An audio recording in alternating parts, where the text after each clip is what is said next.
Okay, I'm a resident in the Crawford area. My name is Amir, and early this morning, I spotted there was a smaller hole in the road, and I put a cone there to mark it off so no one else drives into it. And then I called also to the council, the roadworks.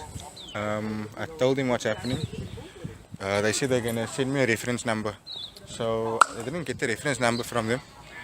But then it got bigger as everyone was driving past him. The one old man, his wheel got stuck in there. And the guy that was washing my car over there, he came shouting, the car is stuck, man, yeah, the car is stuck. So we came running out, but it was dropping slowly. It didn't just drop right in. You see, piece for piece it went in. And then the old man was still busy taking stuff out the car, but then we grabbed him out of the car and took a small child also out the car.